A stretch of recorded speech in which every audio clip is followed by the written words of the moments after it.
আসসালামু আলাইকুম ওরহমতুল্লাহি ওবারাকাতুহ। প্রিয় দর্শক ও শ্রোতা মণ্ডলী,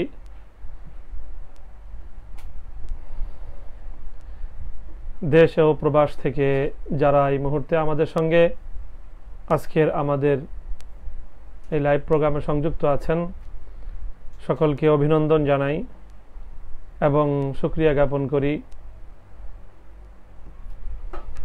সকলেই ভালো আছেন, সুস্থ আছেন সেই প্রত্যাশা এবং আল্লাহ রাব্বুল আলামিনের কাছে দোয়া করি এবং দোয়া চাই আল্লাহ যেন আমাদের সকলকে সুস্থ রাখেন এবং আল্লাহর দ্বীনের খেদমত, মানবতার কল্যাণে আমাদেরকে যথাযথ ভূমিকা পালন করার তৌফিক দান করেন। প্রিয় দর্শক, আমাদের প্রতি সপ্তাহের ন্যায় আজকেরও প্রোগ্রাম হলো প্রশ্নোত্তরমূলক আপনার জিজ্ঞাসা। আমি আপনাদের সম্মুখে আপনাদের পেশকৃত প্রশ্নগুলো থেকে বাছাইকৃত প্রশ্নোত্তর নিয়ে আজকের এই জিজ্ঞাসায় আমি হাজির।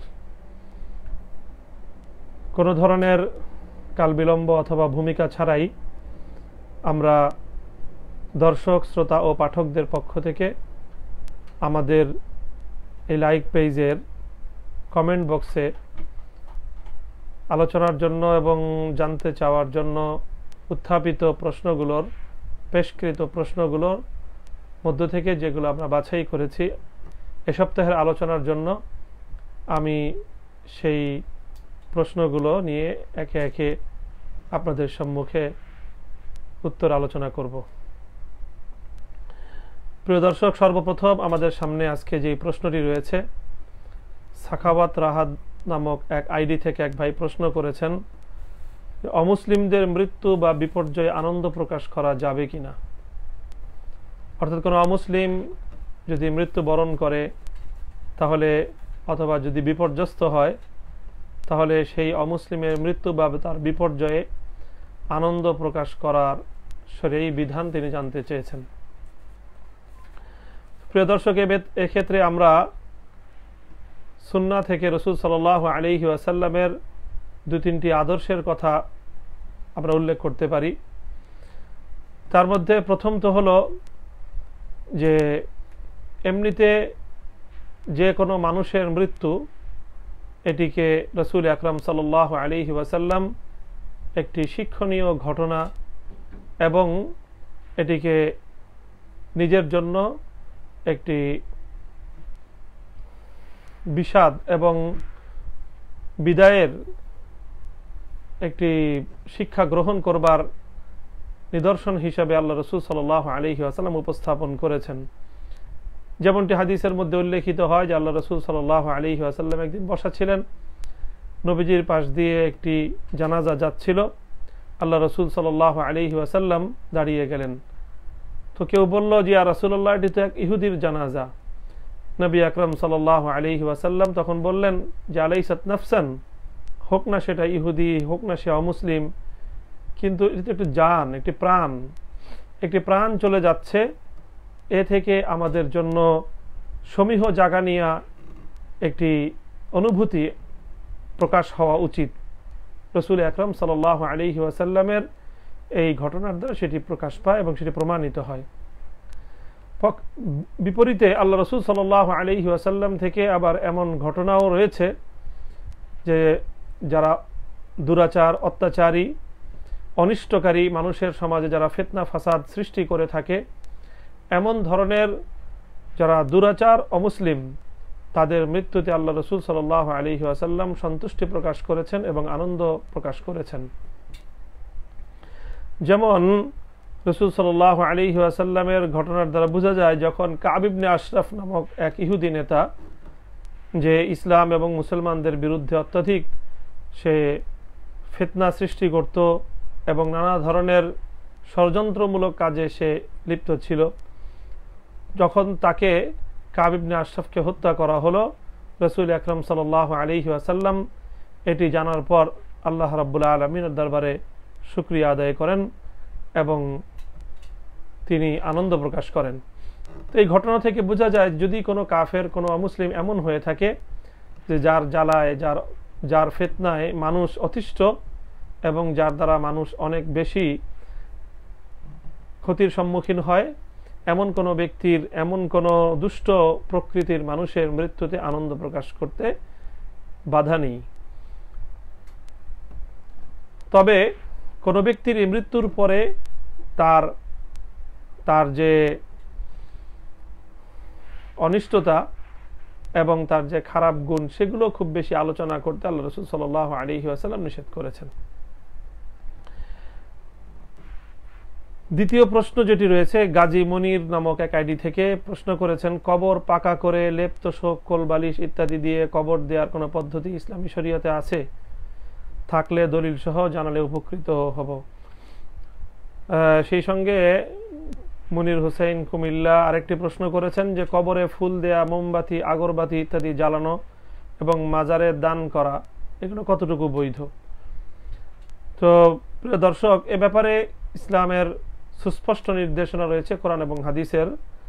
হযরত রাসূল সাল্লাল্লাহু আলাইহি ওয়াসাল্লাম থেকে হাদিস রয়েছে, হযরতে জাবের ইবনে আব্দুল্লাহ রাদিয়াল্লাহু তাআলা আনহুর রিওয়ায়াত, রাসূল সাল্লাল্লাহু আলাইহি ওয়াসাল্লাম থেকে, নাহা রাসূলুল্লাহ সাল্লাল্লাহু আলাইহি ওয়াসাল্লাম আন তাজসিসিল কুবুর ওয়াল কিতাবি আলাইহা ওয়াল বিনাই আলাইহা।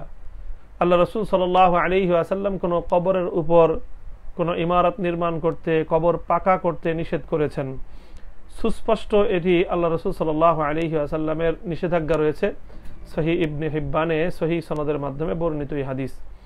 সুতরাং কোনো কবরকে পাকা করা, কবরের উপর কোনো ইমারত নির্মাণ করা, আল্লাহ রাসূল সাল্লাল্লাহু আলাইহি ওয়াসাল্লাম হযরত আলী কাররামাল্লাহু ওয়াজহাহুকে এই নির্দেশনা দিয়ে পাঠিয়েছিলেন, যেখানেই তুমি কোনো উঁচু নির্মিত কোনো কবর পাবে সেটাকে মাটির সাথে মিশিয়ে দিবে, ধ্বংস করে দিবে।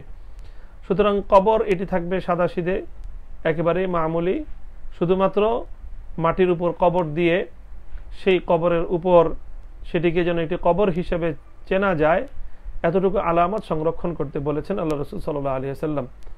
এবং সেই কবরটিকে উটের পিঠের আকৃতিতে একটু উঁচু করে দিবে, আর কবরের মাথার সামনে অথবা পায়ের সামনে কোনো পাথর ইত্যাদির মাধ্যমে কোনো আলামা রেখে দেওয়া যায়, যার দ্বারা বোঝা যাবে যে এটি কার কবর। অর্থাৎ কবর সংরক্ষণের তাকিদ করা হয়েছে, কবর যেন মুছে না যায়, কবরের লক্ষণ যেন নষ্ট না হয়ে যায়, সেটার আলামত রয়েছে, সেটার নিদর্শন রয়েছে এবং সে তার প্রমাণ হাদিসের দ্বারা সাবিত রয়েছে। কিন্তু কবরকে পাকা করা অথবা কবরের উপর কোনো ইমারত নির্মাণ করা এটি সরাসরি আল্লাহ রাসূল সাল্লাল্লাহু আলাইহি ওয়াসাল্লামের হাদিসের মধ্যে নিষিদ্ধ রয়েছে।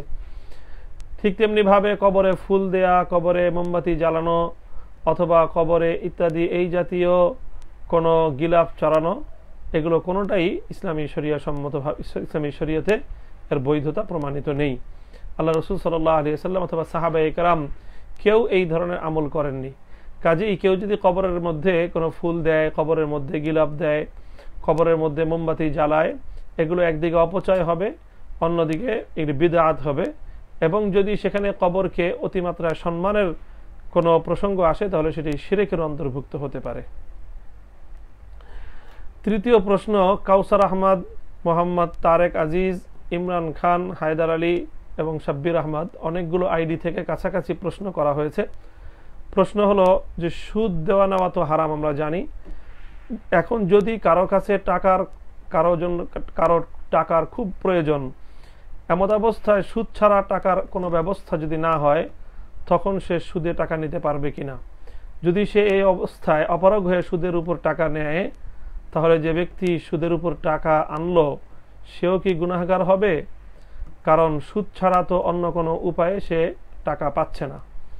অর্থাৎ সুদ ছাড়া সে সরাসরি তার প্রয়োজন পূরণ করার জন্য প্রয়োজনীয় কোনো টাকা সে পাচ্ছে না। এই পরিস্থিতিতে সুদের ভিত্তিতে টাকা গ্রহণ করার কোনো বৈধতা শরীয়তে রয়েছে কিনা? প্রিয় দর্শক, আমরা এটি জানি যে সুদ নেয়া এবং সুদ দেয়া সম্পূর্ণভাবে নিষিদ্ধ। কোরআনে পাকের মধ্যে আল্লাহ পাক রব্বুল আলামিন সবচেয়ে ভয়ঙ্কর শাস্তি এবং সবচেয়ে ভয়াবহ আল্লাহ পাক ওয়াঈদ যেই গুনাহের উপর করেছেন সেটি হলো সুদ। ইয়া আইয়ুহাল্লাযীনা আমানুত্তাকুল্লাহা ওয়া যারু মা বাকিয়া মিনার রিবা ইন কুনতুম মুমিনিন ফাইন লাম তাফআলু ফাআযানু বিহারবিম মিনাল্লাহি ওয়া রাসূলিহি, হে ঈমানদারগণ তোমরা সুদ পরিত্যাগ করো, যদি সুদ না ছাড়ো ফাআযানু বিহারবিম মিনাল্লাহি ওয়া রাসূলিহি, তাহলে তোমরা আল্লাহ এবং তার রাসূলের পক্ষ থেকে যুদ্ধের জন্য প্রস্তুতি গ্রহণ করো। অর্থাৎ সুদের সঙ্গে সংশ্লিষ্ট হওয়া এটি প্রকারান্তরে আল্লাহ পাক রব্বুল আলামিনের সঙ্গে যুদ্ধে লিপ্ত হওয়ার নামান্তর। কাজেই আল্লাহর সঙ্গে সরাসরি যুদ্ধ বলে আখ্যায়িত করা হয়েছে সুদের সাথে সংশ্লিষ্টতাকে। কাজেই কত বড় ভয়াবহ অপরাধ সুদ, এ থেকে আমরা অনুমান করতে পারি। কাজেই সুদ দেয়া এবং নেয়া সবগুলোই হারাম। তবে যেই প্রশ্নে উল্লেখিত যেই সূরত, অর্থাৎ যদি কোনো ব্যক্তি অপারগ হয়ে যায়, যে তার কোনো প্রয়োজন, জরুরি প্রয়োজন, জীবন জীবিকা নির্বাহ করার একান্ত প্রয়োজন, যেটা ছাড়া তার জীবন চলছে না, এমন কোনো যদি জীবনের প্রশ্ন এসে দাঁড়ায়, তাহলে সেটাকে শরীয়তের পরিভাষায় বলা হয় হালাতে ইজতিরার। অক্ষমতার কোনো ক্ষেত্র যদি কারোর জন্য তৈরি হয়ে যায়, তাহলে সেই ক্ষেত্রে ইল্লা মানে স্তুররা, কোরআনে পাকের মধ্যেও আল্লাহ পাক রব্বুল আলামিন যদি হালাতে ইজতিরার, অক্ষমতার কোনো পরিস্থিতি সৃষ্টি হয়, তাহলে সেই অক্ষমতার পরিস্থিতিতে অনেক হারাম জিনিসকে আল্লাহ পাক রব্বুল আলামিন সীমিত পরিমাণে আল্লাহ হালাল বলে ঘোষণা করেছেন। হুররিমাত আলাইকুমুল মাইতাতু ওয়াদ-দামু ওয়া লাহমুল খিনজিরি ওয়া মা উহিল্লা বিহি লিগাইরিল্লাহি ফামান ইসতুররা গায়রা বাগিন ওয়ালা আদিন ফালা ইসমা আলাইহি ইন্নাল্লাহা গফুরুর রহিম। হারাম খাদ্য সম্পর্কে আল্লাহ পাক এটাই বলেছেন, ফামান ইসতুররা, যে ব্যক্তি নিজের জীবন রক্ষা করবার জন্য হারাম গ্রহণ করতে অপারগ হয়ে যায়, তাহলে আল্লাহ পাক রব্বুল আলামিন যতটুকু গ্রহণ করার দ্বারা তার জীবন রক্ষা পাবে ততটুকু পর্যন্ত আল্লাহ এটাকে বৈধ ঘোষণা করেছেন। সুতরাং সেই আলোকে সুদ সম্পর্কে এটুকুই বলা যায়, যদি কারো একেবারে অপারগতার কোনো পরিবেশ তৈরি হয়ে যায়, পরিস্থিতি তৈরি হয়ে যায়, তাহলে সে যতটুকু অপারগতা, যতটুকু না নিলেই তার অপারগতা থেকে সে মুক্তি পায় না, ততটুকু পর্যন্ত তার জন্য অবকাশ থাকতে পারে। তখন সে এইভাবে সুদের উপরে ততটুকু পরিমাণ অর্থ সে গ্রহণ করবে এবং সে যত দ্রুত সম্ভব সেটাকে পরিশোধ করে দিবে, এবং পরিশোধ করে দিয়ে সে এটার জন্য আল্লাহ পাক রব্বুল আলামিনের কাছে ইস্তিগফার করে নিবে। তাহলে আশা করা যায় যে আল্লাহ রাব্বুল আলামিন অপারগ হয়ে এসে এই সুদ নেয়ার কারণে আল্লাহ তাকে ক্ষমা করে দিবেন।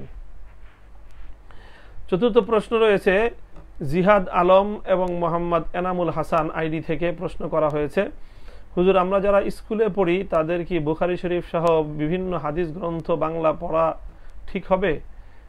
আমাদেরকে একজন বলেছেন যে বুখারী শরীফ একদম পড়া উচিত নয়, যেহেতু আমি কলেজে পড়ি, এখন যদি আমি কোনো হাদিস জানতে চাই বা পড়তে চাই তাহলে আমি কি করব? এখানে আরেকটা বিষয় হচ্ছে, বুখারী শরীফ আমি পড়তে চাচ্ছি ফতোয়া দেওয়ার জন্য নয়, বরং জানার জন্য। এ বিষয়ে ইসলাম কি বলে?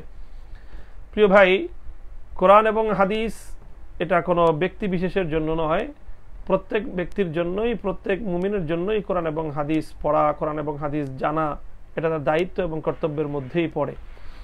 সুতরাং কেউ বুখারী শরীফ পড়বে না, বুখারী শরীফের অনুবাদ পড়বে না, অথবা হাদিস কোরআনের অনুবাদ পড়বে না, এমন কোনো নিষেধাজ্ঞা দেওয়ার সুযোগ ইসলামী শরীয়তের মধ্যে নেই। তবে হ্যাঁ, হাদিসের মধ্যে বিভিন্ন হাদিস রয়েছে যেগুলোর মধ্যে পারস্পরিক বিভিন্ন একই বিষয়ক হাদিস বিভিন্ন অর্থের হয়, যেই সমস্ত হাদিসগুলো পারস্পরিক আবার একটিকে আরেকটির সঙ্গে স্বাভাবিকভাবে, স্বাভাবিক দৃষ্টিকোণে, বাহ্যিক দৃষ্টিকোণে বিপরীতমুখীও মনে হয়। তো যদি এই ধরনের হাদিস সামনে চলে আসে, তখন সাধারণ মানুষরা অনেক সময় এই হাদিসের মর্মগুলো তারা যথাযথ উপলব্ধি করতে পারে না।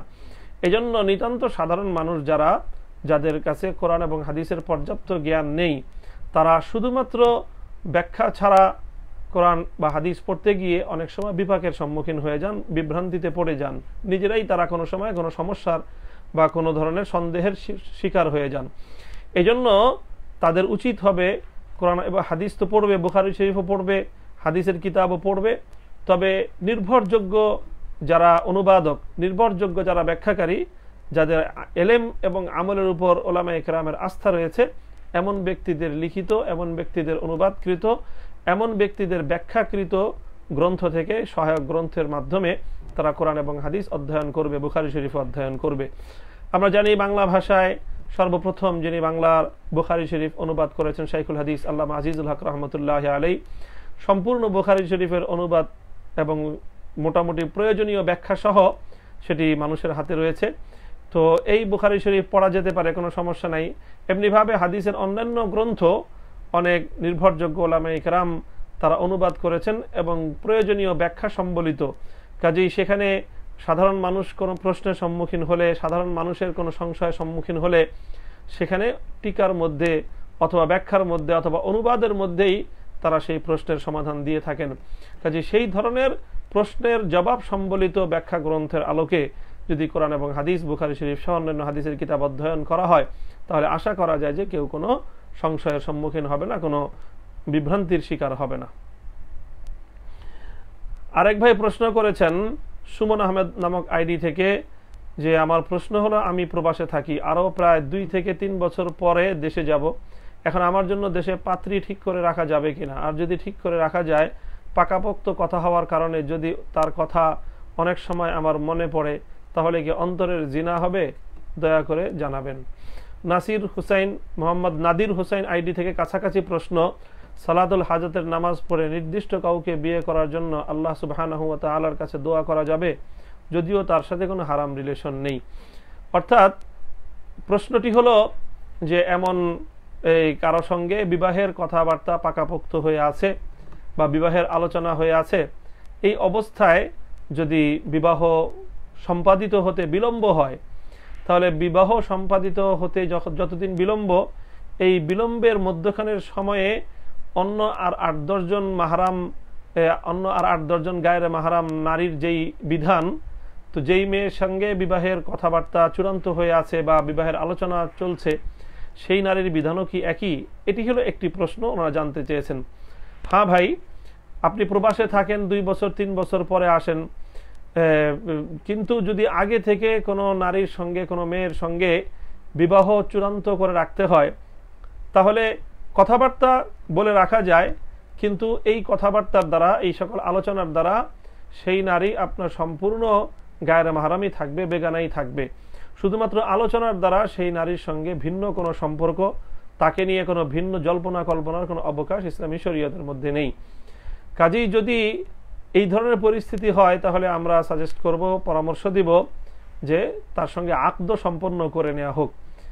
আকদ করার জন্য এই পাত্র পাত্রী উভয়ে একই জায়গায় থাকা কোনো জরুরি নয়, প্রবাস থেকেও শরীয়ত সম্মতভাবে আকদ সম্পন্ন করে নেওয়া যেতে পারে।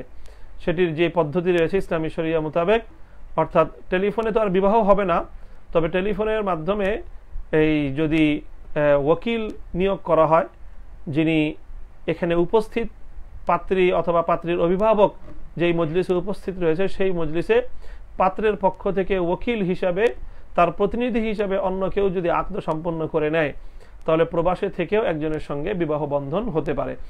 যদি বিবাহ বন্ধন হয়ে যায়, তখনই কেবলমাত্র সেই নারী আপনার জন্য হালাল হবে, সেই নারীর সঙ্গে কথা বলা আপনার জন্য বৈধ হবে, সে নারীকে নিয়ে যে কোনো কল্পনা করাও আপনার জন্য বৈধ হবে। কিন্তু যদি আকদ সম্পন্ন না হয়, তাহলে শুধুমাত্র আলোচনার দ্বারা, কথাবার্তার দ্বারা সেই নারী আপনার জন্য কোনো বৈধতার সীমানায় পড়বে না। কাজে এই ধরনের ক্ষেত্রে সতর্কতা অবলম্বন করা অবশ্য কর্তব্য হবে। শুধুমাত্র আলোচনার করে রেখে দীর্ঘদিনের জন্য এটাকে ঝুলন্ত রেখে এই ধরনের গল্প করা, আলাপ আলোচনা করা অথবা কল্পনা করা, এটি গুনাহের আওতার মধ্যে পড়ে যাবে। আর নাদির হোসেন ভাই যেটি প্রশ্ন করেছেন যে নির্ধারিত কাউকে বিয়ে করার জন্য সালাতুল হাজাত পড়া যাবে কিনা, তো ভাই সালাতুল হাজাত পড়ে আল্লাহ রাব্বুল আলামিনের কাছে এভাবে দোয়া করা চাই যাতে আল্লাহ রাব্বুল আলামিন খায়রের ফয়সালা করেন, কল্যাণের ফয়সালা করেন। যদি আল্লাহ পাক রাব্বুল আলামিন কোনো নির্দিষ্ট জায়গার সাথে নির্দিষ্ট পাত্রীকে, নির্দিষ্ট পাত্রকে বিবাহের মধ্যে আল্লাহ রাব্বুল আলামিন যদি খায়ের এবং কল্যাণ রেখে থাকেন, তাহলে সেভাবে তার সঙ্গে যেন বিবাহ হয়, এইভাবে আল্লাহ রাব্বুল আলামিনের কাছে দোয়া করা চাই।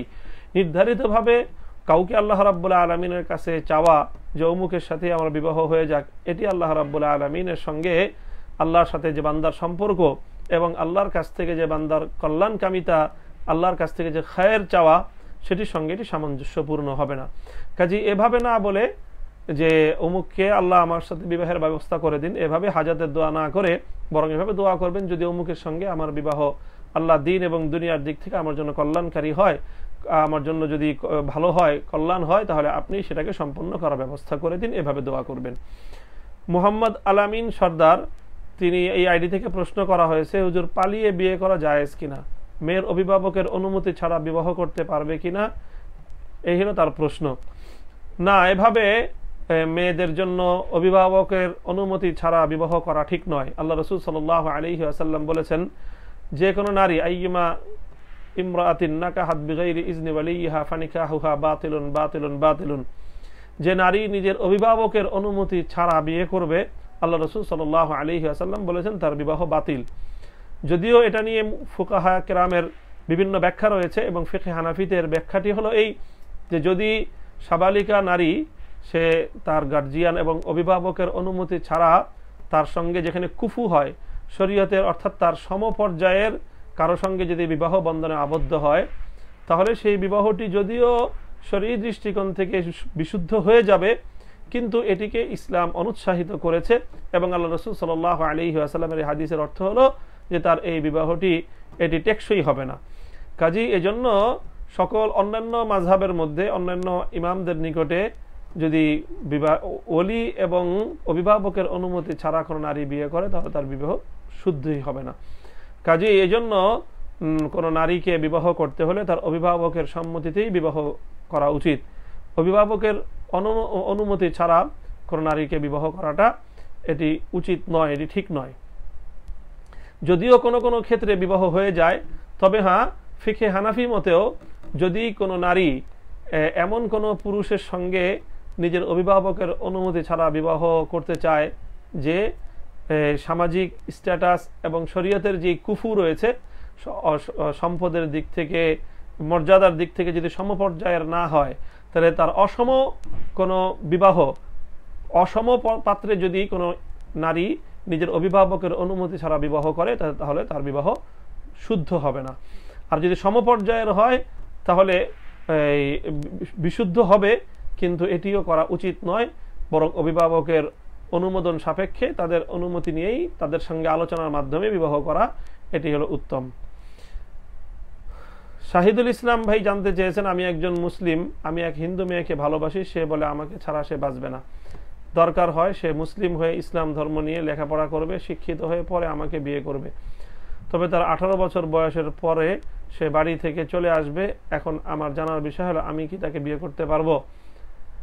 যদি একজন অমুসলিম, যদি কেউ এরকম সম্ভাবনা দেখা দেয় কোনো অমুসলিমের, যে কোনো মুসলিম তাকে আশ্রয় দিলে, তাকে বিবাহ করলে এটি তার হেদায়েতের কারণ হতে পারে, এটি তার হেদায়েতের জন্য উসিলা হতে পারে, এবং এটি তার জন্য ঈমান গ্রহণ করার একটি মাধ্যম হতে পারে, তাহলে এই হিসাবে যে একজন অমুসলিমের ঈমান গ্রহণ করার মাধ্যম হয়ে যাওয়া, এটি অবশ্যই একটি সৌভাগ্যের বিষয় হবে।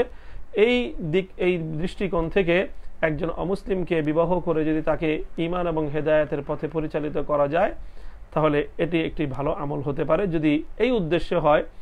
উদ্দেশ্য যদি সঠিক থাকে যে একজন অমুসলিমের, একজন কাফেরের ঈমান এবং হেদায়েতের মাধ্যম হওয়ার চেষ্টা করা, এই উদ্দেশ্যে যদি কেউ করে, তাহলে এটি তার একটি পুণ্যের কাজ হতে পারে। মুস্তাফিজুর রহমান জুনায়েদ আইডি থেকে প্রশ্ন করা হয়েছে, যদি কেউ মসজিদের বাইরে নামাজের অপেক্ষায় বসে থাকে, তাহলে কি মসজিদের ভিতরে নামাজের অপেক্ষায় বসে থাকার সওয়াব পাওয়া যাবে? অর্থাৎ নামাজের জন্য যদি মসজিদের বাইরে কেউ অপেক্ষমান থাকে, তাহলে সেক্ষেত্রে এটার দ্বারা সে নামাজের জন্য অপেক্ষার সওয়াব পাবে কিনা। প্রিয় দর্শক, আল্লাহ রাসূল সাল্লাল্লাহু আলাইহি ওয়াসাল্লামের অনেকগুলো হাদিস রয়েছে যেখানে নামাজের জন্য অপেক্ষার অভূতপূর্ব অসাধারণ সওয়াবের কথা বর্ণনা করা হয়েছে।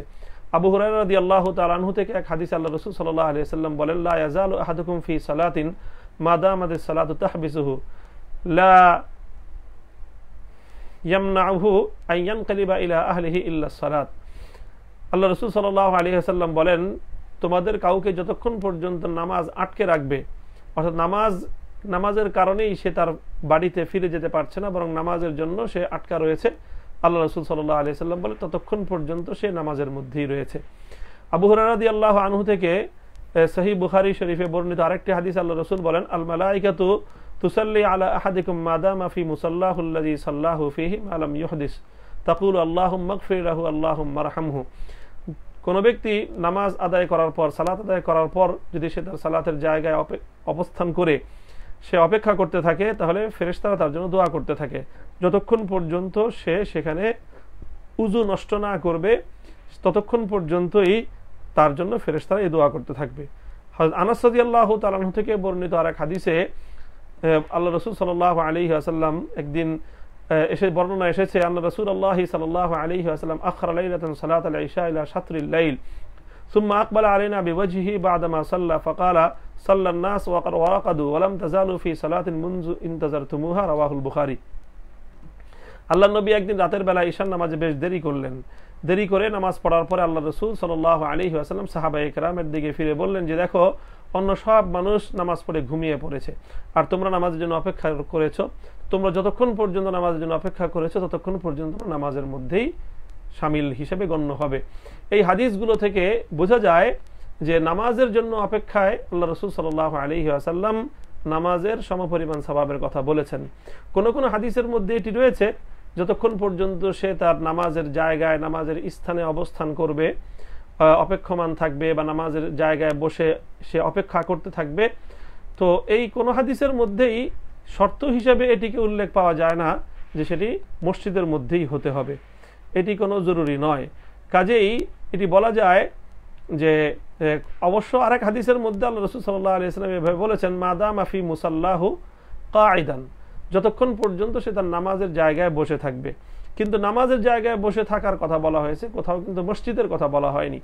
কাজেই এই হাদিসগুলো থেকে আমরা এই কথা বলতে পারি যদি কোনো ব্যক্তি নামাজের অপেক্ষায় সে যেখানে বাইরে নামাজের মসজিদের বাইরেও যদি সে বসে থাকে অথবা সে যদি নামাজ মসজিদের বাইরে পড়ে সেখানেও সে যদি বসে বসে পরবর্তী নামাজের জন্য অপেক্ষা করতে থাকে তাহলেও তার সেই অপেক্ষার প্রহরগুলো অপেক্ষার সময়গুলো তার আমলনামার মধ্যে সালাত এবং নামাজের সওয়াব হিসেবে গণ্য হবে ইনশাআল্লাহুল আজিজ। মোহাম্মদ সাফায়েত এই আইডি থেকে প্রশ্ন করা হয়েছে যে আমি সৌদি আরব থেকে আমি একটি দোকানে কাজ করি, আমার সাথে দুইজন ভারতীয় মুসলিম ভাই কাজ করে। তারা সবসময় ইসলামের ফরজ বিধানগুলোর ব্যাপারে উদাসীন, অনেক সময় নামাজের জন্য বললে আমার উপর রাগান্বিত হয়। এমত অবস্থায় আমি কি পুনরায় নামাজের আহ্বান করব নাকি চুপ থাকব? এটি একটি কমন সমস্যা, অনেকেই আমরা এমন সমস্যার সম্মুখীন হই যে মুসলিম ভাই আমাদের কলিগ থাকেন অথবা আমাদের সহকর্মী থাকেন, একই সঙ্গে আমরা চলাফেরা করি অথবা একই সঙ্গে কাজকর্ম করি, বন্ধু বান্ধব, তো নিজেদের সঙ্গে যাদের চলাচল তাদের মধ্যে অনেক মুসলিম ভাই এমন থাকেন যারা নামাজের প্রতি উদাসীন থাকে, শরীয়তের বিভিন্ন আহকামাত শরীয়তের বিভিন্ন বিধিনিষেধের ব্যাপারে তারা অনেক সময় এরকম গাফেল থাকে। তখন সেই সকল ব্যক্তিদের ব্যাপারে আমরা কি করতে পারি? যদি তাদেরকে দাওয়াত দেওয়া হয় নামাজের কথা তাহলে সেই ক্ষেত্রে তারা রাগান্বিত হয় অথবা অনেক সময় অনেক কটু মন্তব্য করে বসে। তো প্রিয় ভাই, এক্ষেত্রে আমাদের খুব সতর্কতার সঙ্গে দাওয়াতের কাজ করতে হবে। সতর্কতা হলো এই যে একজন মুসলিম সে নামাজ পড়ে না, সে সালাত আদায় করে না, ইবাদত করে না, ফরজ হুকুম পালন করে না, এটি তার অবশ্যই অনেক বড় একটি ত্রুটি, কিন্তু এরপরে সে কিন্তু ইমানদার রয়েছে। কিন্তু যদি সে নামাজের প্রতি অবজ্ঞা প্রকাশ করে, সে নামাজ পড়বে না বা নামাজকে যদি তাচ্ছিল্য করে বসে, কোনো ইবাদতকে কোনো ফরজ বিধানকে যদি তাচ্ছিল্য করে বসে, তাহলে সেটি কিন্তু তার জন্য অনেক সময় ইমান হারা হয়ে যাওয়ার কারণ হয়ে থাকতে পারে। তাহলে এই জন্য এই সকল ব্যক্তিদেরকে আমাদের হিকমতের সাথে দাওয়াত দিতে হবে। আল্লাহ পাক রব্বুল আলামিন কোরআনে পাকের মধ্যে দাওয়াতের ক্ষেত্রে হিকমত অবলম্বন করতে বলেছেন, উদউ ইলা সাবিলি রাব্বিকা বিল হিকমতি ওয়াল মাউইজাতিল হাসানা। আমরা আমাদের এই সকল সহকর্মীদেরকে যখনই নামাজ অথবা সালাতের দাওয়াত দিব তখন এমনভাবে দাওয়াত দিব যেন সে বিরক্ত না হয়। যদি বুঝি যে সে আমার দাওয়াতে বিরক্ত হয়ে বিরূপ কোনো মন্তব্য করে বসতে পারে তখন প্রত্যক্ষভাবে আমরা তাদেরকে ওইভাবে দাওয়াত দিব না, বরং সুযোগের অপেক্ষায় থাকবো, তার জন্য দোয়া করতে থাকবো, চেষ্টা করতে থাকবো আর কৌশলের অবলম্বন করতে থাকবো যাতে সালাতের দাওয়াতে সে কখনো বিরক্ত হয়ে এমন কোনো মন্তব্য না করে বসে যে মন্তব্যটা তার ঈমান নষ্ট হওয়ার জন্য কারণ হয়ে যেতে পারে। এই জন্য একটু সতর্কতার সাথে হিকমতের সাথে আমরা এই সকল লোকদেরকে দাওয়াত দিব। কাজেই যে ভাই প্রশ্ন করেছেন আমি আপনাকে বলবো এই কথাই যে আপনার সেই সহকর্মীদেরকে আপনি অবশ্যই দাওয়াত দিবেন, তবে লক্ষ্য রাখবেন যেন আপনার দাওয়াত যখন মনে করবেন যে সে বিরক্ত হতে পারে অথবা সে দাওয়াতটিকে ভালোভাবে নিতে পারে না, তখন কৌশলের অবলম্বন করে একটু ভিন্নভাবে তাকে আপনি দাওয়াত দিবেন। যখন তার মনটা ভালো থাকে, যখন ফ্রেশ থাকে, যখন তার সঙ্গে আপনার একটু সম্পর্কের উষ্ণতা থাকে, তখন আপনি তাকে দাওয়াত দিবেন। রাফিউল ইসলাম রাফি আইডি থেকে প্রশ্ন করা হয়েছে, আমি মালয়েশিয়া থেকে বলছি, আমার প্রশ্ন হচ্ছে কোনো মেয়ের স্বামী খারাপ নেশা করে, মারধর করে, কিন্তু স্বামীর পিতামাতা তার সন্তানের কুকর্মের কথা জানে না, যে কারণে তাদের কাছে বলেও কোনো লাভ হচ্ছে না। পিতামাতা তার সন্তানের কুকর্মের কথা বিশ্বাস করছে না। এখন সেই মেয়েটি কি করতে পারে? সে কি তার স্বামীকে ডিভোর্স দিতে পারবে? তো প্রিয় ভাই, অর্থাৎ যদি কারো স্বামী যদি হাজবেন্ড যদি বদ্দিন হয়, শুধু বদ্দিন না, সে অত্যাচারী হয় এবং তাকে তার প্রাপ্য অধিকার থেকে বঞ্চিত করে স্ত্রীকে, এবং স্ত্রীর উপর নানা রকম অন্যায় এবং অবিচার চালায়, তাহলে এই ধরনের ক্ষেত্রে সেই তার স্বামীকে যদি শুধরানোর কোনো ভিন্ন কোনো উপায় না থাকে, অর্থাৎ তার অভিভাবকদেরকে বলেও লাভ নেই, অথবা অন্য কোনো উপায়ে তাকে সংশোধন করার কোনো ব্যবস্থা করা যাচ্ছে না, তাহলে এই ক্ষেত্রে যদি সর্বশেষ এই তার থেকে বিচ্ছেদ অবলম্বন করাটা, বিচ্ছেদ গ্রহণ করা ছাড়া ভিন্ন উপায় যদি না থাকে, তাহলে এই সকল ক্ষেত্রে শরীয়ত স্ত্রীকে বিচ্ছেদ গ্রহণ করবার সুযোগ দিয়েছে। তবে বিচ্ছেদ কিভাবে গ্রহণ করবে? ডিভোর্স শুধুমাত্র দিয়ে দিলেই হয় না। এখানে ডিভোর্স দেওয়ার আগে জানতে হবে যে এই স্বামী স্ত্রীর বিবাহ যখন সম্পন্ন হয়েছিল, তো বিবাহ সম্পন্ন হওয়ার সময় স্বামী কর্তৃক স্ত্রীকে তালাক গ্রহণ করবার ক্ষমতা প্রদান করা হয়েছিল কিনা। এটি আমরা জানি, আমাদের দেশের সকল কাবিননামার মধ্যে 17 নম্বর 18 নম্বর ঘরে এরকম একটি শর্ত লেখা থাকে যে স্বামী স্ত্রীকে তালাক প্রদান করবার অধিকার দিয়েছে কি না, দিয়ে থাকিলে কি কি শর্তে। এই দুটি ঘর রয়েছে 17 এবং 18 নম্বর। তো সেখানে যদি এই ঘরের মধ্যে অথবা মৌখিকভাবে বিবাহের আকদের সময় এমন অধিকার দিয়ে দেওয়া থাকে স্বামী পক্ষ থেকে স্ত্রীকে যে হ্যাঁ, সে তার স্ত্রী নিজের উপর তালাক গ্রহণ করতে পারবে, যদি এমন অধিকার দেওয়া থাকে, তাহলে সেই ক্ষেত্রে যেই শর্তে অধিকার দেওয়া থাকে সেই শর্ত সাপেক্ষে স্ত্রী নিজের উপর তালাক গ্রহণ করতে পারবে। মনে রাখতে হবে যে স্ত্রী কখনোই স্বামীকে তালাক দিতে পারে না, স্বামীকে ডিভোর্স দিতে পারে না, বরং স্ত্রী স্বামীর পক্ষ থেকে তালাক গ্রহণ করতে হয়। স্বামীকে যদি কেউ তালাক দেয় তাহলে তালাক সম্পন্ন হয় না, বরং স্ত্রী সর্বাবস্থায় নিজের উপর তালাক গ্রহণ করতে হয়। এটি হলো যদি স্বামীর পক্ষ থেকে স্ত্রীকে তালাক গ্রহণ করার অধিকার দিয়ে দেওয়া থাকে। আর যদি কোনো বিবাহের মধ্যে স্বামীর পক্ষ থেকে স্ত্রীকে তালাক প্রদান করবার অধিকার না দেওয়া থাকে, তাহলে সেই সকল ক্ষেত্রগুলোতে সেই সকল স্ত্রীদের জন্য মুক্তির উপায় হলো তখন তারা স্বামীর সঙ্গে নেগোসিয়েশনে যাবে, একটা কথাবার্তায় যাবে, আলাপ আলোচনার মাধ্যমে খোলা তালাক নেওয়ার চেষ্টা করবে। অর্থাৎ স্বামীকে বলবে যে আমি তোমার মহারণা সহ অন্যান্য টাকা পয়সা যা যা ফ্যাসিলিটিস, অর্থনৈতিক সুবিধা আমি নিয়েছিলাম, সেগুলো আমি তোমাকে প্রত্যাহার করছি, আমি তোমাকে ফেরত দিচ্ছি, তুমি আমাকে তালাক প্রদান করো। এভাবে খোলা তালাকের মাধ্যমে মহারণা ফেরত দিয়ে তার কাছ থেকে মুক্তি নেওয়ার ব্যবস্থা করবে, চেষ্টা করবে। যদি অর্থাৎ এক কথায় যদি স্বামীর পক্ষ থেকে স্ত্রীকে তালাক প্রদান করবার ক্ষমতা দেয়া থাকে তাহলে তো তালাক গ্রহণ করবে, আর যদি সেই ক্ষমতা প্রদান করা না থাকে তাহলে তাকে তালাক গ্রহণ করতে পারবে না তার পক্ষ থেকে, সেক্ষেত্রে খোলা তালাকের ব্যবস্থা করবে।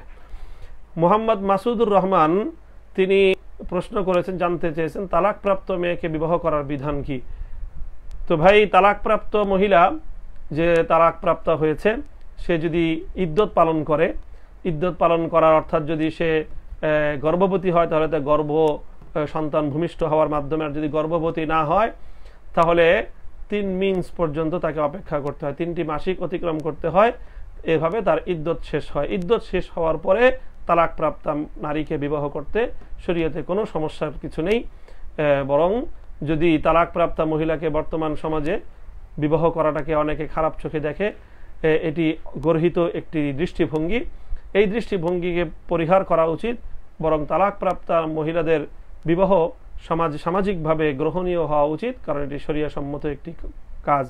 কাজেই এটাকে কোনো খারাপ দৃষ্টিতে দেখা এটি অত্যন্ত গর্হিত এবং ঘৃণিত একটি কাজ হবে। তালাকপ্রাপ্ত মহিলাকে বিবাহ করতে কোনো সমস্যা নেই। তাহসিন ফেরদৌস আইডি থেকে জানতে চাওয়া হয়েছে, গায়ে হলুদের অনুষ্ঠানে যাওয়া কি জায়েজ? প্রিয় দর্শক, আমাদের দেশে প্রচলিত যে গায়ে হলুদের অনুষ্ঠান রয়েছে, অর্থাৎ বিবাহের আগে কনেকে পাত্রপক্ষের পক্ষ থেকে লোকজন গিয়ে ঘটা করে তার গায়ে হলুদ দিয়ে আসা হয়। তো এমনিতে যদি স্ত্রী বা কনে সে নিজে স্বামীর ঘরে যাওয়ার প্রস্তুতি হিসেবে নিজের সাজসজ্জা গ্রহণ করবার জন্য, সৌন্দর্য অবলম্বন করবার জন্য নিজের গায়ে যদি হলুদ মাখে, হলুদের দ্বারা নিজের শরীরকে যদি সৌন্দর্যমণ্ডিত করতে চায় কোনো কনে, তাহলে সেটা করতে কোনো অসুবিধা নেই। কিন্তু আমাদের দেশের যে প্রচলিত হলুদ অনুষ্ঠান, যেখানে অনেক ধরনের শরীয়ত গর্হিত, শরীয়ত বিবর্জিত অনেক পাপাচারের আয়োজন হয়ে থাকে, যেমন স্বামীর পক্ষ থেকে বা স্বামীর বাড়ির পক্ষ থেকে অনেক পুরুষরা গিয়ে কনেকে হলুদ মেখে দেয়, তারপরে সেই হলুদকে কেন্দ্র করে নানা ধরনের গান বাদ্যের অনুষ্ঠান হয়, সেখানে দল বেঁধে মেয়েরা বেপর্দাভাবে সেখানে যায়, ইত্যাদি ইত্যাদি অনেক ধরনের শরীয়ত গর্হিত কার্যকলাপ এখানে পরিচালিত হয়। তাছাড়া হলুদের যে আয়োজন, সেটি অনেকটা বিধর্মী কালচার বলেও আমাদের দেশে প্রচলিত, এটি হিন্দুয়ানি একটি কালচার হিসেবেও আমাদের দেশে প্রচলিত রয়েছে। সুতরাং গায়ে হলুদের এই অনুষ্ঠান এটি পরিহার করা চাই। হ্যাঁ, আমি আবারও বলছি, যদি কনে বা মেয়ে নিজে বা মেয়ের ঘরের মেয়েরা, মহিলারা যদি সৌন্দর্য বর্ধনের জন্য মেয়েকে সাজানোর উদ্দেশ্যে, তাকে সজ্জিত করে তার স্বামীর কাছে প্রেরণার উদ্দেশ্যে যদি তাকে হলুদ মেখে তাকে পরিষ্কার পরিচ্ছন্ন করে দেয়, তাকে সুগন্ধি মেখে দেয়, তাহলে সেটা বৈধ হতে পারে। কিন্তু সেটা তো স্বামীর বাড়ির পক্ষ থেকে বা পাত্রের বাড়ির পক্ষ থেকে কোনো আয়োজন এটি নয়। কাজেই এই স্বাভাবিকভাবে আমাদের দেশের প্রচলিত যে হলুদ অনুষ্ঠান রয়েছে, সেই হলুদ অনুষ্ঠান এটি বর্জনীয় একটি অনুষ্ঠান।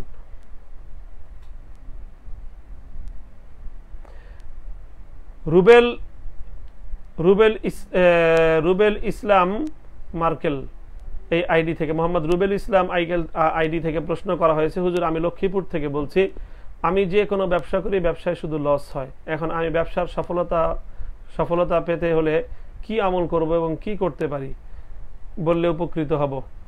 প্রিয় ভাই, ব্যবসায় শুধু লস হয়, ব্যবসা ক্ষতিগ্রস্ত হওয়া, এটি আপনার জন্য আল্লাহ পাক রব্বুল আলামিনের পক্ষ থেকে একটি পরীক্ষা। আপনি চেষ্টা করে যান এবং আল্লাহ পাক রব্বুল আলামিনের উপর ভরসা রেখে চলতে থাকেন, সামনের দিকে অগ্রসর হতে থাকেন, আল্লাহর কুদরতের উপর ভরসা রাখেন।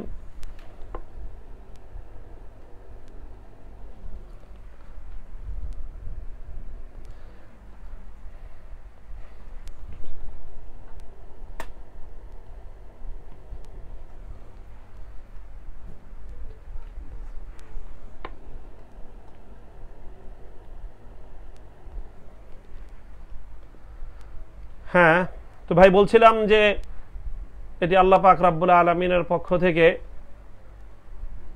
আল্লাহর উপর ভরসা রেখে আপনি আপনার কার্যকলাপ অব্যাহত রাখুন। আল্লাহ পাক রব্বুল আলামিন বলেছেন, ওয়া মান ইয়াত্তাকিল্লাহ ইয়াজআল লাহু মাখরাজান ওয়া ইয়ারযুকহু মিন হাইসু লা ইয়াহতাসিব ওয়া মান ইয়াতাওয়াক্কাল আলাল্লাহি ফাহুয়া হাসবুহ। যে আল্লাহ পাকের উপর ভরসা করে, যে আল্লাহ রাব্বুল আলামিনের তাকওয়া অবলম্বন করে, আল্লাহ রাব্বুল আলামিন তার জন্য অবশ্যই ব্যবস্থা করে দেন। এমন ভাবে আল্লাহ পাক তার ব্যবস্থা করেন যেটা সে চিন্তা করতে পারেনি। অন্য আরেক হাদিসের মধ্যে আল্লাহ রাসূল সাল্লাল্লাহু আলাইহি ওয়াসাল্লাম ইরশাদ করেছেন, আল বাইয়ান বিল খিয়ার মা লাম ইয়াতাফাররাকা ফা ইন সাদাকা ওয়া বায়ানা বুরিকা লাহুমা ফি বাইইহিমা ওয়া ইন কাযাবা ওয়া কাতামা মুহিকাত বারাকাতু বাইইহিমা। সত্যবাদিতা যদি কেউ অবলম্বন করে ব্যবসা বাণিজ্যের মধ্যে, আল্লাহ রাব্বুল আলামিন তার ব্যবসায় বরকত দান করে থাকেন। কোরআনের আয়াতের দ্বারা বোঝা যায় যে মানুষের অর্থনৈতিক বরকতের জন্য বড় একটি আমল হলো তাওবা এবং ইস্তিগফার করা। কোরআনের পাকের মধ্যে আল্লাহ পাক রব্বুল আলামিন সূরা নূহের মধ্যে ইরশাদ করেছেন, ফাকুলতুস্তাগফিরু রাব্বাকুম ইন্নাহু কানা গাফফারা ইউরসিলুস সামাআ আলাইকুম মিদরারা ওয়া ইউমদিদকুম বিআমওয়ালিন ওয়া বানিন ওয়া ইয়াজআল লাকুম জান্নাতিন ওয়া ইয়াজআল লাকুম আনহারা। আল্লাহ বলেছেন, তোমরা যদি ইস্তিগফার করো আল্লাহ পাক রব্বুল আলামিনের কাছে, তাহলে আল্লাহ তোমাদেরকে ক্ষমা করবেন, তোমাদের উপর আসমান থেকে বৃষ্টি বর্ষণ করবেন, তোমাদের সম্পদ বৃদ্ধি করে দিবেন এবং তোমাদের সন্তান বৃদ্ধি করে দিবেন, তোমাদের বাগ বাগিচাকে আল্লাহ পাক রব্বুল আলামিন নানা ধরনের সমৃদ্ধ করে দিবেন। অর্থাৎ ইস্তিগফারের মাধ্যমে আল্লাহ পাক রব্বুল আলামিন বান্দার পার্থিব প্রভূত কল্যাণ আল্লাহ করে থাকেন।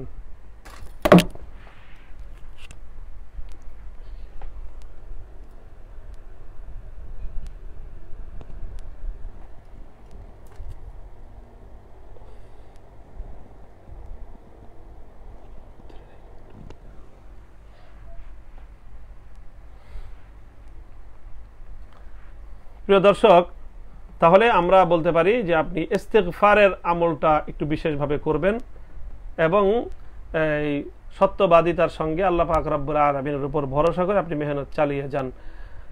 ব্যবসা বাণিজ্যে অনেক সময় নিজস্ব কৌশলের কারণেও ভুল হয়, অভিজ্ঞ লোকদের কাছ থেকে পরামর্শ নিয়ে ইস্তিগফারের পাশাপাশি আপনি সত্যবাদিতা এবং তাকওয়ার পথ অবলম্বন করুন। আল্লাহ পাক রব্বুল আলামিন ইনশাআল্লাহ আপনার ব্যবসার মধ্যে বরকত দান করবেন। মোহাম্মদ আবু ইউসুফ মাসুদি এই আইডি থেকে প্রশ্ন করা হয়েছে যে অন্যের গাছের আম বা লিচু পড়ে গেলে তা খাওয়া জায়েজ হবে কিনা এবং শরীয়ত এ বিষয়ে কি বলে। কুড়িয়ে পাওয়া আম অর্থাৎ বিভিন্ন গাছের ফল ফলাদি যেগুলো পড়ে যায়, তাহলে সেই সকল গাছের এই ফল ফলাদিগুলো কুড়িয়ে খাওয়া জায়েজ হবে কিনা। প্রিয় দর্শক, এই প্রশ্নের জবাব হলো, যদি ব্যাপারটা এভাবে বুঝে আসে, যদি ব্যাপারটা মনে হয় এরকম যে যেই গাছের ফলগুলো পড়ে যায় এটার মালিক এই ব্যাপারটাকে স্বাভাবিকভাবেই সে দেখে এবং কেউ যদি এই ফল কুড়িয়ে নেয় মালিকের পক্ষ থেকে কোনো আপত্তি থাকে না, যদি ব্যাপারটি এমন হয় তাহলে সেক্ষেত্রে সেই কুড়িয়ে পাওয়া গাছের আম, লিচু অথবা এই সকল ফল এগুলো ভক্ষণ করতে কোনো অসুবিধা নেই। কিন্তু যদি কখনো এমন মনে হয় যে না এতে মালিকের সম্মতি নেই, যদি মালিকের অসম্মতি বা অসন্তুষ্টি বোঝা যায়, তখন এই কুড়িয়ে পাওয়া ফল, আম, লিচু এটা খাওয়া ভক্ষণ করা বৈধ হবে না, বরং সেটা মালিকের কাছে দিয়ে দিতে হবে অথবা সেটা সে অবস্থায় রেখে দিতে হবে। কবিরুল মন্ডল আইডি থেকে প্রশ্ন করা হয়েছে, শায়েখ কলকাতা থেকে। আমার প্রশ্ন হলো, বিভিন্ন আলেমরা রাজনীতির ময়দানে গলায় ফুলের মালা দিয়ে সংবর্ধনা জানায়, এটা কি জায়েজ? খুশি প্রকাশের জন্য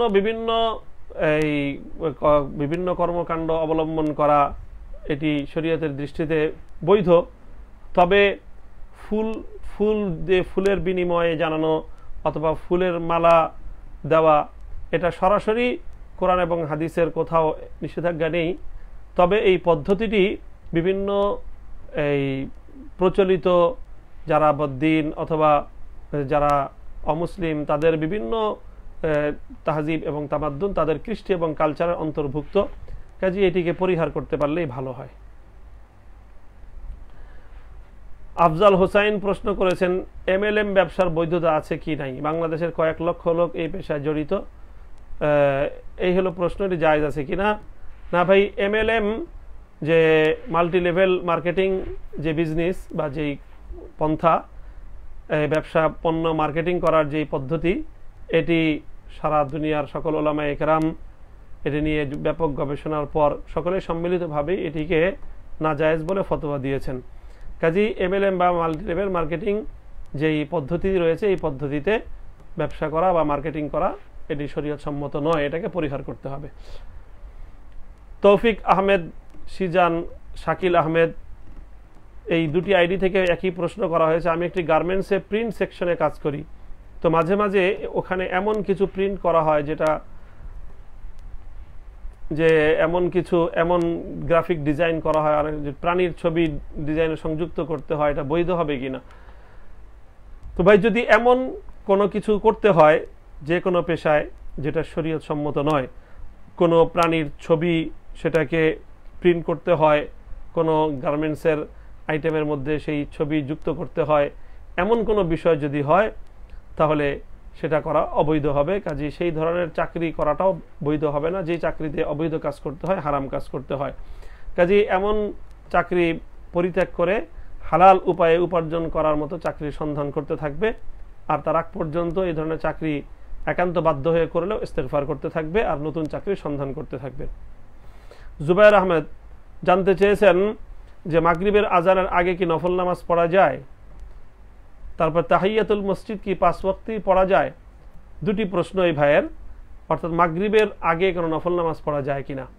প্রিয় ভাই, এমনিতে এটি সর্বসম্মত সুন্নাহ হলো মাগরিবের সালাত, মাগরিবের নামাজের আজানের পরে মাগরিবের নামাজ আদায় করতে, ফরজ নামাজ আদায় করতে কাল বিলম্ব না করা, এটি সর্বসম্মত সুন্নাহ। কাজে বিলম্ব করবে না, যত দ্রুত সম্ভব মাগরিবের ফরজ নামাজ পড়ে নেবে।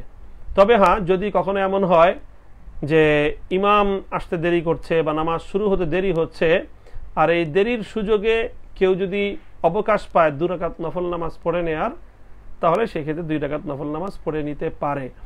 তবে নফল নামাজ পড়ার জন্য মাগরিবের ফরজ নামাজ বিলম্ব ঘটানো এটি সুন্নাহর খেলাফ হবে। সাহাবায়ে কেরাম পড়তেন, কোন কোন সাহাবী, কিন্তু অধিকাংশ সাহাবায়ে কেরাম মাগরিবের এই সুন্নত পড়তেন না। রাসূল সাল্লাল্লাহু আলাইহি ওয়াসাল্লামের আসতে একটু দেরি হলে, বিলম্ব হলে কিছু কিছু সাহাবায়ে কেরাম তারা মসজিদে নববীর বিভিন্ন খুঁটিগুলোকে সামনে ওগুলোকে সূত্রা বানিয়ে তারা নামাজ আদায় করতেন। কাজেই ব্যাপকভাবে ফিকহে হানাফিতে আরো বিশেষভাবে মাগরিবের আগে কোনো নফল নেই, কোনো সুন্নত নেই। তবে হ্যাঁ, যদি ইমামের বিলম্ব হয় সেই বিলম্বের সুযোগে কেউ পড়লে পড়তে পারে। কাজেই এখানে তাহিয়াতুল মসজিদের যে প্রশ্ন, যে কোনো সময় মসজিদে গেলেই 2 রাকাত তাহিয়াতুল মসজিদ আদায় করা সুন্নত, যদি সেই সময়টি নামাজ পড়ার কোনো নিষিদ্ধ সময় না হয়। কাজেই যদি কেউ সূর্যোদয়ের সময়, সূর্যাস্তের সময় অথবা ঠিক সূর্য মাথার উপর জাওয়ালের সময় যদি কেউ মসজিদে যায়, তাহলে ওই সময় সে তাহিয়াতুল মসজিদ আদায় করতে পারবে না। এছাড়াও আরো কিছু সময় আছে যে সময় কোনো নফল নামাজ পড়া নিষিদ্ধ, যেরকম সালাতুল আসরের ফরজ নামাজ আদায় হয়ে যাওয়ার পরে মাগরিব পর্যন্ত আর কোনো নফল নামাজ পড়া জায়েজ নেই, সুতরাং সেই সময়ে কোনো নফল নামাজ পড়া যাবে না। ঠিক তদ্রূপ ফজর নামাজের ওয়াক্ত যখন শুরু হয়ে যায়, আবার বলছি ফজর নামাজের ওয়াক্ত যখন শুরু হয়ে যায়, তো ফজরের ওয়াক্ত শুরু হওয়ার পর থেকে নিয়ে একেবারে তুলুয়ে শামস পর্যন্ত, সূর্যোদয় পর্যন্ত ফজরের 2 রাকাত সুন্নত ছাড়া আর কোনো নফল নামাজ পড়া জায়েজ নেই। সুতরাং ওই সময়ও যদি কেউ এই মসজিদে যায়, তাহলে তাহিয়াতুল মসজিদ সে আদায় করতে পারবে না, বরং তাকে শুধুমাত্র ফজরের 2 রাকাত সুন্নত আদায় করতে হবে। কাজেই সার্বিক আলোচনার মাধ্যমে যে কথাটি বোঝা গেল সেটি হলো এই, কেউ যদি ফজরের সময়, ফজরের ওয়াক্তে যদি মসজিদে যায়, তাহলে তাহিয়াতুল মসজিদ পড়তে পারবে না, ফজরের 2 রাকাত সুন্নত পড়তে হবে। জোহরের সময় গেলে তাহিয়াতুল মসজিদ পড়তে পারবে, আসরের সময় গেলে আসরের ফরজের আগে তাহিয়াতুল মসজিদ পড়তে পারবে। মাগরিবের নামাজের সময় গেলে মাগরিবের নামাজের জন্য যদি এই ইমামের বিলম্ব হয়, সেক্ষেত্রে সুযোগ পেলে পড়বে। আর যদি ইমামের বিলম্ব না হয়, তাহলে নফল নামাজ পড়বার জন্য অথবা তাহিয়াতুল মসজিদ পড়বার জন্য মাগরিবের নামাজ বিলম্ব করার সুযোগ নেই। কাজেই মাগরিবের আগেও দেখছি তাহিয়াতুল মসজিদ পড়ার অবকাশ তেমন একটি থাকছে না। হ্যাঁ, এশার আগে তাহিয়াতুল মসজিদ পড়া যেতে পারে। অর্থাৎ জোহর, আসর এবং এশা এই 3 ওয়াক্তে তাহিয়াতুল মসজিদ সুন্দরভাবে আদায় করা যায়। ফজরের নামাজের সময় পারা যাবে না, যাবেই না, এটা জায়েজ হবে না। আর মাগরিবের সময়ও এটি ঠিক হবে না, যদি নফল নামাজ পড়তে গেলে, তাহিয়াতুল মসজিদ পড়তে গেলে মাগরিবের ফরজ নামাজ পড়তে বিলম্ব হয়ে যাওয়ার আশঙ্কা থাকে। আব্দুল ওয়াহিদ আইডি থেকে প্রশ্ন করা হয়েছে, একটি ভূমি 6 ভাইয়ের, এই ভূমিতে 3 ভাই মসজিদ মাদ্রাসা নির্মাণ করছে, বাকি 3 ভাই এই ভূমি দান করে না এবং তাদের সম্পত্তি ভাগ বাটোয়ারা হয় না। এই মাদ্রাসাতে ছাত্রছাত্রীরা লেখাপড়া করা কি জায়েজ আছে এবং মসজিদে মুসল্লি নামাজ আদায় করতে পারবে কিনা? অর্থাৎ অবিভক্ত সম্পত্তির কিছু মালিক তারা মসজিদ মাদ্রাসা করে ফেলেছে। তো প্রিয় ভাই, যেহেতু অবিভক্ত সম্পত্তি এবং এই ভাইদের আরো সম্পত্তি আছে, কাজেই তাদের করণীয় হবে, যারা মসজিদ মাদ্রাসার জন্য দেয়নি তারা এই ভাইদের অন্য সম্পত্তি থেকে তাদের হিস্সা বুঝে নিয়ে সম্পত্তি বন্টন করে নেবে। আর এখানে মসজিদ এবং মাদ্রাসা যেটি হয়েছে, সেই মসজিদ এবং মাদ্রাসা বহাল থাকবে, এখানে নামাজ পড়া সমস্যা নেই, এই মাদ্রাসায় লেখাপড়া করতেও ছাত্রছাত্রীদের কোনো সমস্যা নেই। তবে হ্যাঁ, আর যদি অন্য কোনো জায়গা না থাকে, এই ভাইদের এটি যদি হয় একমাত্র সম্পদ, তাহলে এই ক্ষেত্রে 3 ভাইয়ের যেই অংশ থাকবে সেই অংশে মসজিদ অথবা মাদ্রাসা এটি বৈধ হবে না।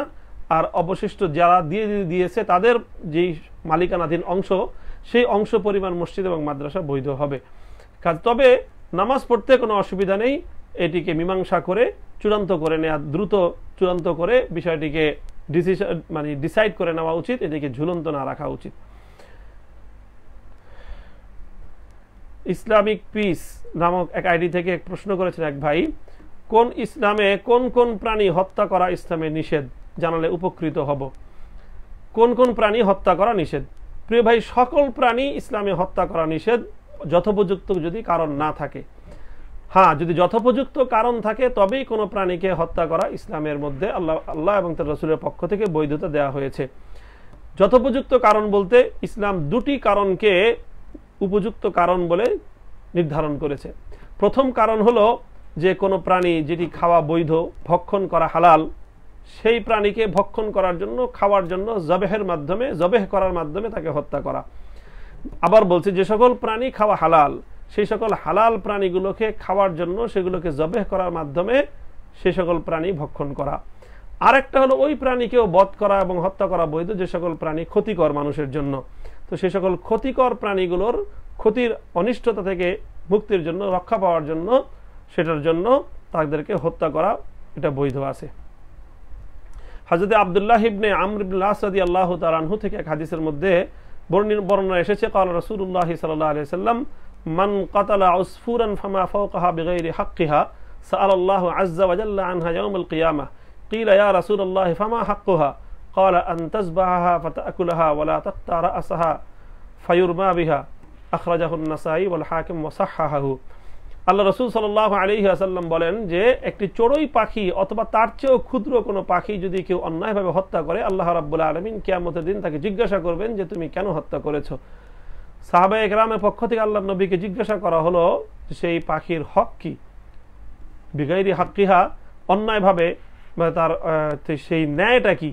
রাসূল সাল্লাল্লাহু আলাইহি ওয়াসাল্লাম বলেন আনতাসবাহা ফাতাকুলাহা, ন্যায় বা যৌক্তিক উপায় হলো যে সেটিকে তুমি জবেহ করে ভক্ষণ করবে, সেই প্রাণীটির মাথা তুমি কেটে ফেলবে না, প্রাণীটিকে তুমি জবেহ করে ফেলে দিবে না, অর্থাৎ শুধুমাত্র তাকে ভক্ষণ করার জন্য, খাওয়ার জন্য তুমি যদি সেই প্রাণীটিকে জবেহ করো তাহলে এটি হলো বিহাক্কিহা, অর্থাৎ বৈধ উপায়ে তুমি চড়ুই পাখি অথবা তার চেয়ে ক্ষুদ্র বা তার চেয়ে বড় কোনো পাখিকে তুমি জবেহ করে খেলে এটা বৈধ আছে।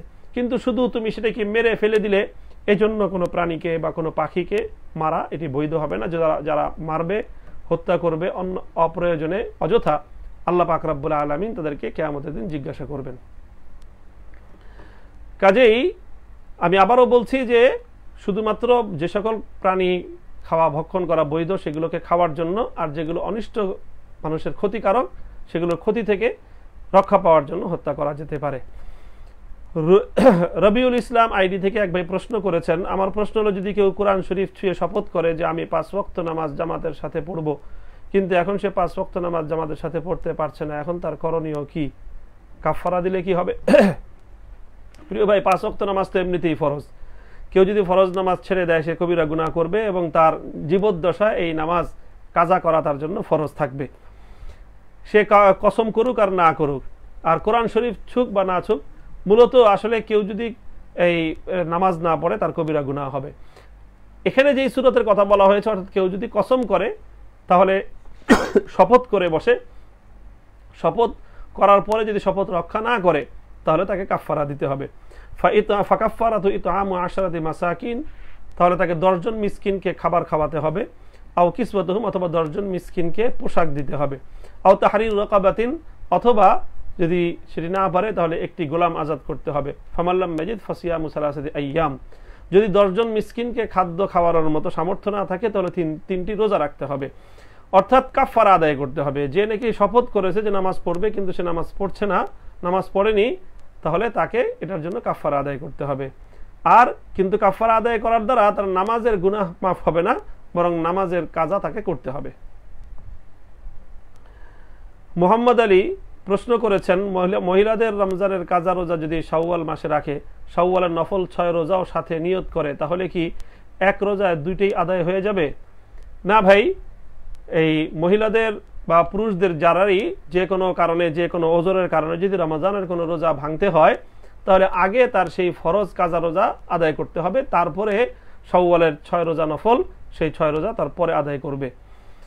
কাজেই ফরজ রোজার সঙ্গে এই শাওয়ালের 6 রোজার নফলের এইটা নিয়ত, এটি সহি হবে না, বরং ফরজ রোজা ভিন্ন করে কাজা করতে হবে, অতঃপর শাওয়ালের 6 রোজা নফল আলাদা রাখতে হবে, তবেই সে যেই সওয়াব, অর্থাৎ পূর্ণ 1 বছর রোজা রাখার যে সওয়াব, তবেই সে এটি পেতে পারে ইনশাআল্লাহুল আজিজ। আল আসাদ আইডি থেকে প্রশ্ন করা হয়েছে, আমাদের সমাজে গরু আধি দেওয়া হয়, গরু বর্গা দেওয়া হয়। নিয়ম হলো এই যে একজন গরু কিনে আরেকজনের কাছে দিয়ে দেয়, কিছুদিন প্রতিপালন করার পর বিক্রি করে লভ্যাংশ মালিক এবং গরু প্রতিপালনকারী ব্যক্তি ভাগ করে নেয়। এর শরঈ বিধান কি? ভাই, এই প্রশ্নে উল্লেখিত যেই বর্ণনা, এই বর্ণনার পদ্ধতি শরীয়ত সম্মত নয়। কাজেই এভাবে কাউকে গরু কিনে দিয়ে সে প্রতিপালন করবে, তারপরে এটা বিক্রি করে বিক্রয় মূল্য বন্টন করে নেবে, এই পদ্ধতি বৈধ নয়, শরীয়ত সম্মত নয়। বরং এই গরুর মালিক যিনি গরু কিনেছেন, তিনি এখন গরুকে তিনি যার কাছে লালন পালন করতে দিয়েছেন, সেই ব্যক্তি এই গরুর পিছনে যত খরচ হয়েছে খাওয়া দাওয়ার, এই গরুকে খাওয়ানোর জন্য, এটাও মালিক পরিশোধ করতে হবে। এবং এই গরুকে লালন পালন করার জন্য তার যে পরিশ্রম হয়েছে সেটার পারিশ্রমিকও সে প্রতিপালনকারী পাবে। অর্থাৎ প্রতিপালনকারী গরু প্রতিপালন করার পারিশ্রমিক পাবে এবং এই গরুর পিছনে যেই খরচ হয়েছে সেই খরচটুকু সে পাবে। আর গরু বিক্রির যাবতীয় টাকা এটি গরুর মালিক পাবে। গরুর মালিক যাবতীয় টাকা পাওয়ার পর সেই টাকা থেকে এখন প্রতিপালনকারীকে তার পারিশ্রমিক এবং গরুর পিছনে হওয়া সকল খরচ পরিশোধ করতে হবে। আর যদি এই গরুর কোনো বাচ্চা হয় তাহলে সেই বাচ্চার মালিকও হবে সেই গরুর যে প্রকৃত যে মালিক, যে সেই এই বাচ্চারও মালিক হবে। গরুর যে দুধ হয় সেই দুধেরও মালিক সেই গরুর মালিকই হবে। অর্থাৎ যাবতীয় সবকিছুর মালিকানা গরুর মালিকের থাকবে, আর প্রতিপালনকারী শুধুমাত্র পারিশ্রমিক পাবে, আর প্রতিপালন করার পিছনে তার যে খরচ সেই খরচগুলো সে পাবে। মনসুরুল হক আইডি থেকে প্রশ্ন করা হয়েছে, মুসলমানদের জন্য ঘুড়ি উড়ানো জায়েজ আছে কি? ঘুড়ি উড়ানোর যে সকল নানা কারণে ওলামায়ে কেরাম এটাকে নিষিদ্ধ করেছেন। একটা হলো ঘুড়ি উড়ানোকে কেন্দ্র করে আমাদের দেশে বেশ কিছু গায়রে শরী এবং শরীয়ত বিরোধী কিছু কার্যকলাপ আছে। এগুলো হিন্দুয়ানি একটা অনুষ্ঠানও রয়েছে পুরাতন ঢাকায়, যেটা উদযাপিত হয়ে থাকে। এছাড়াও ঘুড়ির মধ্যে আরো অনেকগুলো শরীয়ত গর্হিত নিষিদ্ধ কাজের সংমিশ্রণ রয়েছে, যেমন ঘুড়ি আর একজনের ঘুড়ি পেঁচিয়ে তার সুতা, এগুলো সব তার সুতা এবং ঘুড়ি সহ লুট করে নেওয়া হয়। তারপরে অন্যের ঘুড়ি কেটে দেওয়া হয়, তার ক্ষতি হয়। এতে অন্যের সম্পদ নষ্ট করা হয়, অন্যের সম্পদ তার অনুমতি তার সন্তুষ্টি ব্যতিরেকে তার সম্পদ লুটে নেওয়া ইত্যাদি ঘুড়ি বাজির মধ্যেই সবকিছু রয়েছে। তাছাড়া নামাজের সময়ের প্রতি অবহেলা তৈরি হয়, আল্লাহর জিকির থেকে অন্তরের মধ্যে গাফলাত সৃষ্টি হয়। এছাড়া ঘুড়ির নেশা পেয়ে বসলে অনেক সময় এটি জীবনহানিরও কারণ হয়। এই সকল কারণ যেখানে থাকবে সে সকল কারণে এটি জায়েজ হবে না। তবে হ্যাঁ, এই সকল কারণ থেকে মুক্ত হয়ে শিশুরা অনেক সময় ঘুড়ি উড়ায় শুধুমাত্র বিনোদনের জন্য, অন্য কারো সঙ্গে কাটাকাটি করার জন্য নয়, বা অন্য কারো ঘুড়ি কাটার জন্য নয়, অন্য কারো ঘুড়ি পেঁচিয়ে তার সুতা এবং ঘুড়ি লুট করার জন্য নয়, শুধুমাত্র নিছক নিজের হাতে নিজের ঘুড়ি উড়ানো, আবার সেই ঘুড়ি নামিয়ে ফেলা। এর মধ্যে যদি অন্য কোনো ইসলাম বা শরীয়ত গর্হিত কাজের সংমিশ্রণ না থাকে তাহলে শুধু এতটুকুর অনুমোদন থাকতে পারে শরীয়তের মধ্যে। ফাহাদ আহমেদ আইডি থেকে প্রশ্ন করা হয়েছে, আমি চট্টগ্রাম থেকে বলছি, আমার প্রশ্ন হলো গেঞ্জি পরে নামাজ পড়ার বিধান কি? আমরা অনেকে গেঞ্জি পরে নামাজ পড়ি যেটা কনুইয়ের উপরে থাকে, কাঁধ থেকে কিছু নিচে কনুইয়ের উপর, এইরকম গেঞ্জি পরে নামাজ হবে কিনা, আর গেঞ্জি পরে নামাজ পড়লে কতটুকু গেঞ্জি পরে নামাজ পড়তে হবে? প্রিয় ভাই, আসলে নামাজ এমন পোশাক পরিধান করে নামাজ পড়া উচিত যেই পোশাক পরে মানুষের সামনে যাওয়াটাকে মানুষ কোনো দূষণীয় মনে করে না। অর্থাৎ সামাজিক পোশাক পরিধান করে নামাজ পড়াটা হলো উত্তম। এটি হলো একটি উত্তম ব্যবস্থা। আর গেঞ্জির সুনির্দিষ্ট যে কথা আপনি বললেন, সেই গেঞ্জির আলোকে বলা যায় যে আমাদের দেশে দুই ধরনের গেঞ্জি ব্যবহার হয়। একটি হলো হাতা কাটা গেঞ্জি, যেটাকে স্যান্ডো গেঞ্জি বলা হয়। এটি এমন গেঞ্জি যে এটি পরে মানুষের লোকালয়ে যাওয়াটাকে মানুষ খারাপ মনে করে। সুতরাং এই গেঞ্জি পরে নামাজ পড়লে বিনা ওজরে যদি কেউ এই ধরনের গেঞ্জি পরে নামাজ পড়ে তাহলে এটি মাকরুহে তানজিহি হবে। আর যদি ফুল হাতা গেঞ্জি হয়, যেগুলো পরে মানুষ সাধারণত লোকালয়ে যায়, সমাজে যায়, সেই ধরনের গেঞ্জি পরে নামাজ পড়লে সেটা মাকরুহ হবে না। আনোয়ারুল ইসলাম ইয়ামিন আইডি থেকে প্রশ্ন করা হয়েছে, শহীদ বাড়িয়া থেকে বলছি, ব্যবসায় 2 টাকার মাল কি 6 টাকা বা তার মূল্যের চেয়ে অনেক গুণ বেশি দামে বিক্রি করা যাবে? অর্থাৎ ব্যবসায় কি পরিমাণ লাভ করা যায়? প্রিয় দর্শক, ব্যবসার মধ্যে এই পরিমাণ লাভ করা উচিত যেই পরিমাণ লাভ করলে ক্রেতা এবং বিক্রেতা কারোরই ক্ষতি হয় না। কাজেই হ্যাঁ, ব্যবসার একটা হলো বৈধতা আর একটা হলো শরীয়তের দৃষ্টিতে উত্তম অনুত্তম। যদি কেউ 2 টাকার জিনিস 6 টাকা বিক্রি করে, এটা যদি সে চুক্তির মাধ্যমে, কথার মাধ্যমে, কথাবার্তার আলোচনার মাধ্যমে নির্ধারণ করে বিক্রি করে, এটি বৈধ হয়ে যাবে এবং এটি হালাল হবে এবং এই সম্পদ তার জন্য ভক্ষণ করা জায়েজ হবে। তবে মাত্রাতিরিক্ত লাভ করা এটা অনুচিত। যদি কোনো বিক্রেতা যদি কোনো ক্রেতার কাছে অনেক বেশি মুনাফা নিয়ে কোনো পণ্য বিক্রি করে, আর পরবর্তীতে যদি ক্রেতা বুঝতে পারে যে সে অনেক ক্ষতির সম্মুখীন হয়েছে, তাহলে এটা যদি তার মনের মধ্যে যদি কোনো দুঃখ বোধ সৃষ্টি করে, তাহলে এটা বিক্রেতার জন্য একটা ক্ষতির কারণ হবে। তখন বিক্রেতার উচিত হবে ক্রেতার সেই ক্ষতি পূরণ করে দেয়া। কাজে এখানে কোনো সুনির্দিষ্ট কোনো পরিমাণ নির্ধারণ করা তো সম্ভব নয় যে কত গুণ বেশি লাভ করা যাবে। সাধারণত লাভ ততটুকুই করা উচিত এবং ততটুকুই করা যাবে যতটুকু লাভ সমাজে এটাকে স্বাভাবিকভাবে গ্রহণ করা হয়। আর যেটাকে মনে করা হয় অতিরিক্ত মুনাফাখোরি, সেই অতিরিক্ত মুনাফাখোরি শরীয়তের দৃষ্টিতে এটি অপছন্দনীয়। সর্বশেষ যেই প্রশ্ন, আরেকটি প্রশ্ন রয়েছে ইমাম আবু হানিফা রাহমাতুল্লাহি আলাইহি সম্পর্কে যে এশার নামাজের উযু দিয়ে ফজরের নামাজ আদায় করতেন, এই কথাটা কি সত্য নাকি মিথ্যা? ইমাম আবু হানিফা রাহমাতুল্লাহি আলাইহি শুধু নয়, আসলে পূর্ববর্তী সালাফের অনেকেরই এমন আমল পাওয়া যায় যে তারা রাতভর, অনেকে ইবাদতের মধ্যে অনেক সময় কাটাতেন, অনেকে দ্বীনি ইলমি মাশগালার মধ্যে কোরআন এবং হাদিসের গবেষণা এবং রিসার্চের মধ্যে তারা অনেক সময় রাত কাটাতেন। ইমাম আবু হানিফা রাহমাতুল্লাহি আলাইহি সম্পর্কেও ব্যাপকভাবে এরকম অনেকগুলো বর্ণনা রয়েছে, যেই বর্ণনার দ্বারা জানা যায় যে ইমাম আবু হানিফা রাহমাতুল্লাহি আলাইহি অনেক সময় এমন হতো যে তিনি রাতের বেলায় তিনি সারা রাত তিনি হয়তো ইবাদতের মধ্যে কাটিয়ে দিতেন। তো যেই কারণে সারা রাত ইবাদতের মধ্যে কাটিয়ে দেওয়ার কারণে ওরা নতুন করে আর ফজরের সময় উযু করা লাগতো না। তিনি এশার নামাজও যেই তাহারাতের দ্বারা আদায় করেছেন, সারা রাত ইবাদতের মধ্যে কাটিয়ে দেওয়ার কারণে, তাহাজ্জুদের মধ্যে কাটিয়ে দেওয়ার কারণে ফজরের সময় সেই একই তাহারাতের দ্বারাই তিনি ফজরের সালাত আদায় করতে পেরেছেন।